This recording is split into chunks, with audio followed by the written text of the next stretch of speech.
Good morning, everybody.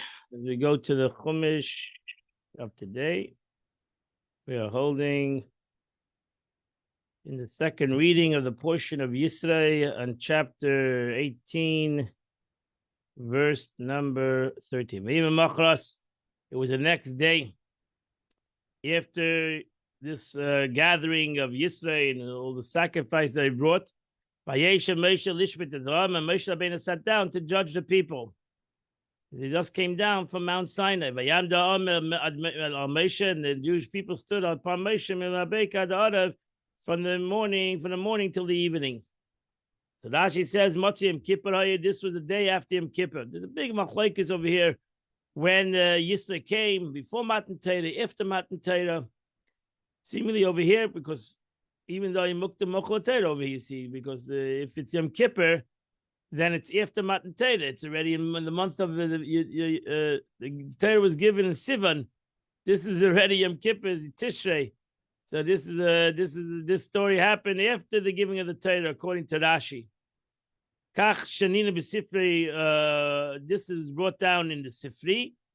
Now, what is meant the next day, and the day after Moshe descended the mountain which took place on Yom Kippur. This is the third time that Moshe Rabbeinu came down from the mountain with the second luchos. You must admit that this is impossible to say that the next day means anything but that Moshe sat down to judge the people on the day after Yom Kippur. Before the giving of the Torah, it was impossible to say, I make known the statutes, since the statutes have not been given. So how can he sit down and teach the Jews the Torah if the Torah was not given?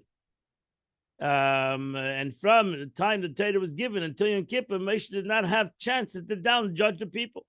But on the 17th day of Tammuz, he descended the mountain and broke the tablets. The next day, he went back up early in the morning and stayed for 80 days and descended on Yom Kippur.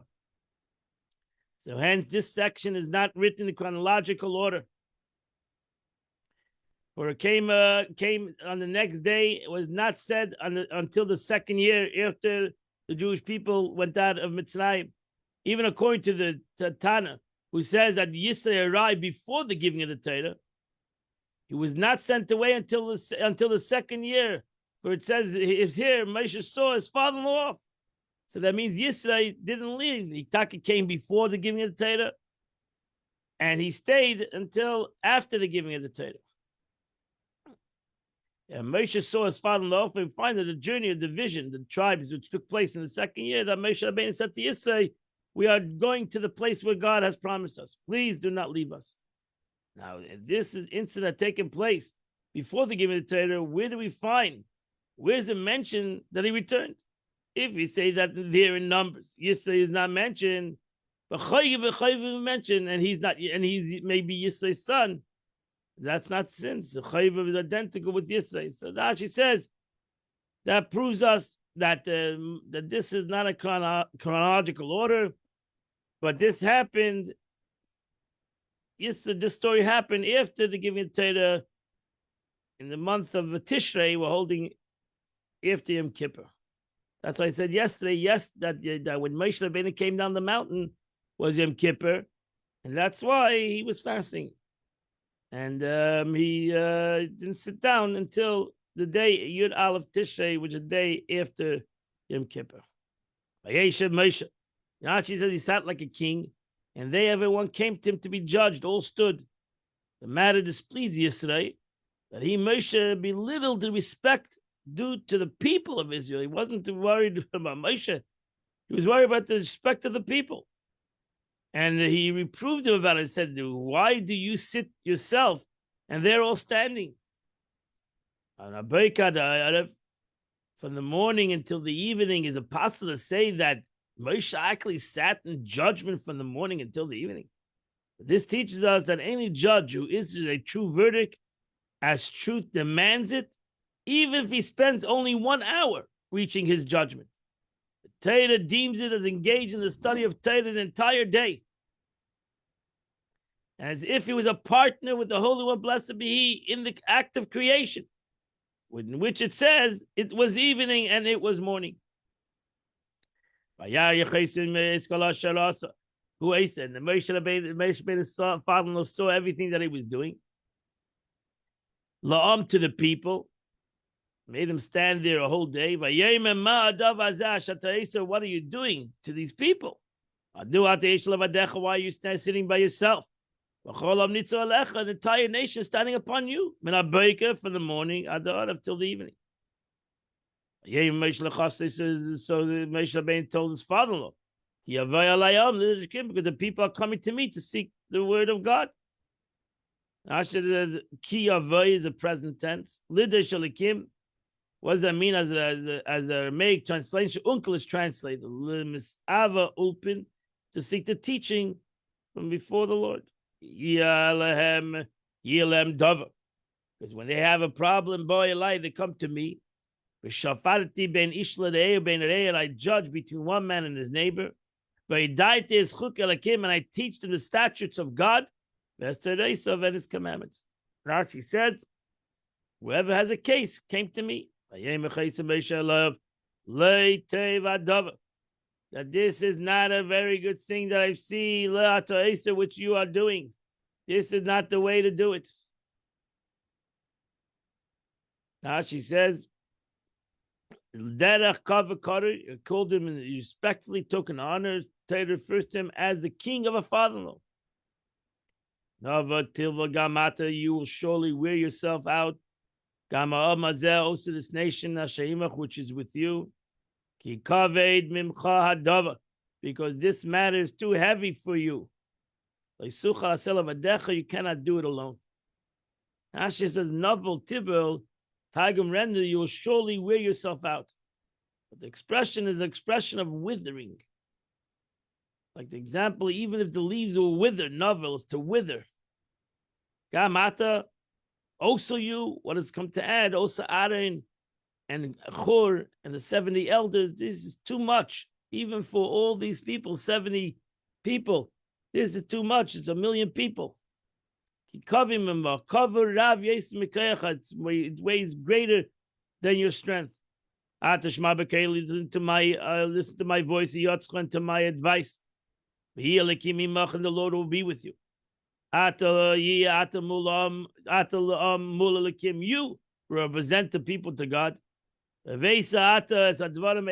you'll bring the matters to God if you have an issue. This is my counsel. He said to Yisrael, Yisrael said to Moshe, go ahead and ask the Abish, ask God. You'll be the messenger, an intermediary between them and God, and the one who inquires them concerning the laws. As Advarim, Dividi Bossam, their quarrels. Verse number 20, and you will admonish them concerning the statutes and the teachings. You'll teach, you'll make known to them the way that they shall go. The deeds that they shall do. Verse 21, and you shall choose from the entire nation men of substance. Yidalikim, those who fear God. Anchi emes, men of truth. Seine betza, who hate monetary gain. Santam leim sara lofim, and you'll put upon them the heads of thousands. Sari meis, heads of hundreds. Sari chamishim, heads of 50. Visari asaris, and heads of tens. You look with your Holy Spirit that the Eibishter gave you. Anshe Chayil means wealthy men who do not have to flatter or show favoritism.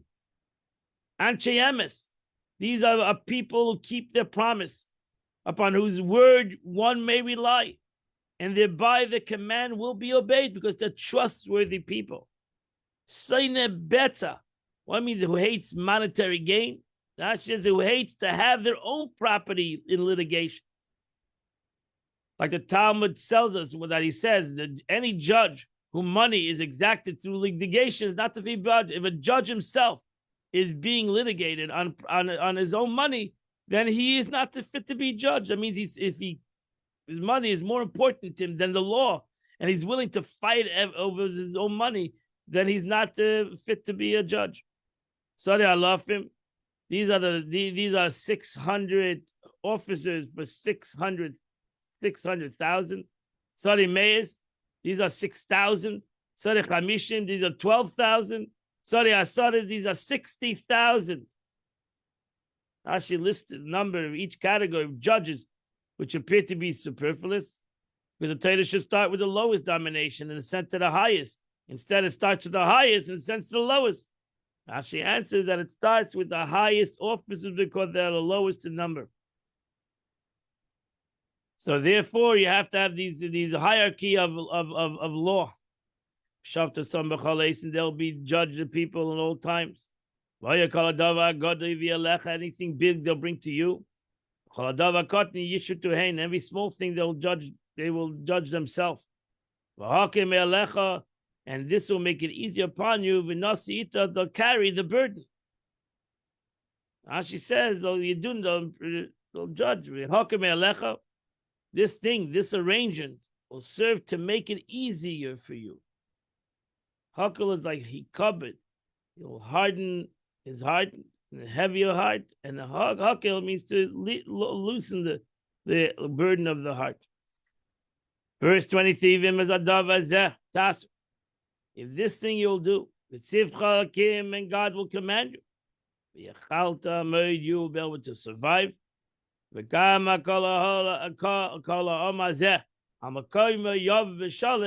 Also, all these people will come to their place in peace. Rashi says,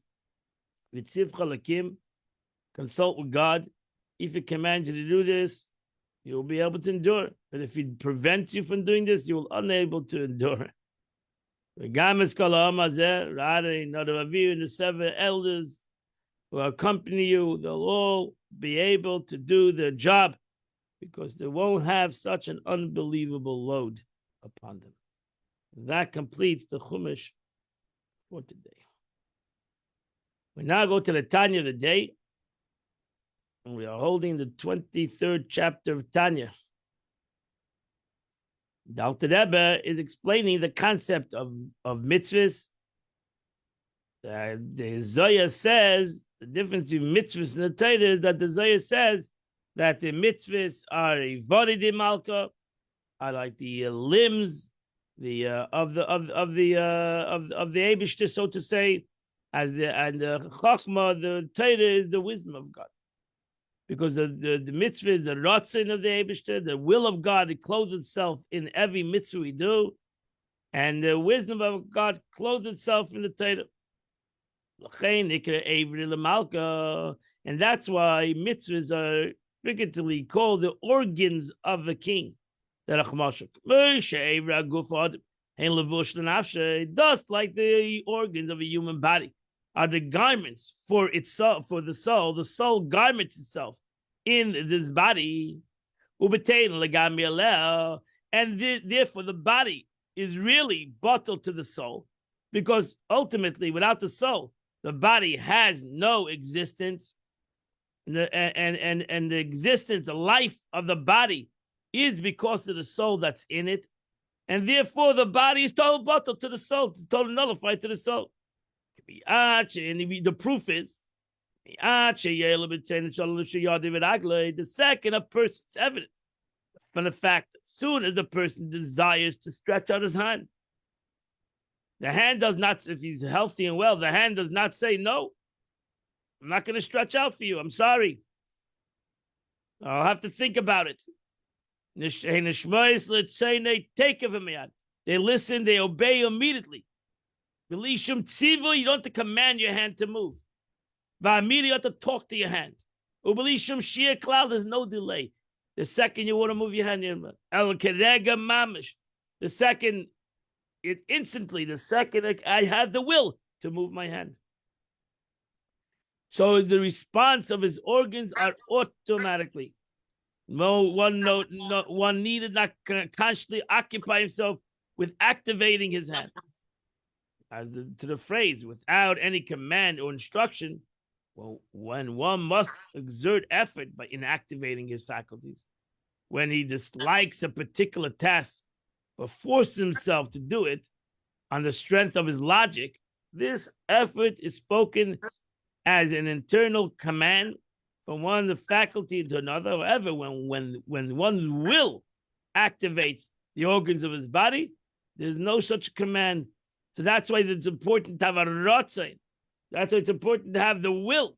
That's why the mitzvahs is called the will of HaKadosh Baruch Hu, because they reflect the Eibishter automatically. Like if I have a will to move my hand, expression, so where a person's will is, that is where he is. So to just as the organ of the body are completely united with one soul and are surrendered to it, so is the life force animating the performance of fulfillments of commandments are completely are completely nullified. A mitzvah is completely nullified. It's as like the tefillin. Tefillin is made out of physical entities, and they are made out of a cow, and they have parchments and leather and all these things. But they're called tefillin. They're nullified to the mitzvah. They become the mitzvah. Like the mezuzah comes, the Torah comes, the Torah. Even though it's physical things, the mitzvah is nullified to the command, the ratzon of the Eibush, the will of God. And it becomes like a body to a soul. It becomes the mitzvah, and it's identified as a mitzvah. It expresses itself as a mitzvah. It has no other value but the mitzvah. You're not allowed to use it for anything else but the mitzvah. It becomes a davar kadesh, so to say, a holy thing, not only for now, forever. Even when they become unfit, we don't throw it away. We bury it, etc., because it becomes a davar shebekdusha. So to a human being too.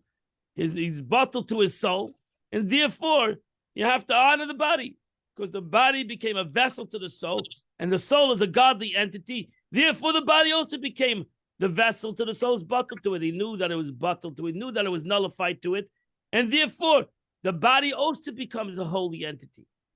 And therefore, you have to respect the body, just like you have to respect any davar shebekdusha, any aspect, whether it's a mezuzah, or tefillin, or a sefer Torah, or anything that is used for kedusha. Now you have to kedusha. It's a sefer, let's say it's a book, it's a siddur, and now it gets ruined. You bury it. Why? Because it's not just a book. It became a davar shebekdusha. It became something that is holy. It's nullified to its holiness. And it became holy in a certain kind of a way. So that's the way it is in relation to divine will, like the body to the soul. Just like the body to the soul is bottled in truth, even though we don't feel it. But that's the reality, that the body is bottled to the soul, because without the soul, you have no life. So therefore, the body knows that without the soul, however much he thinks he's great and he's important, he's independent, but we all know that ultimately, chas v'shalom, a person passes away, the neshama leaves him, his body has no function. His body loses its functionality. And now, therefore, earth to come to earth to return, and therefore, the body is nullified to the soul. And as I said, becomes Kaddish also for that reason, becomes an aspect of holiness for that reason. That ends the Tanya for today. And today is the 19th day of the month, which is chapter 90 to chapter 96. If you do those 7 chapters, you would do the chitas of the day. I wish you all a wonderful and beautiful day. Mit Shem, I'll see you all tomorrow at 8 o'clock. We'll continue the chitas.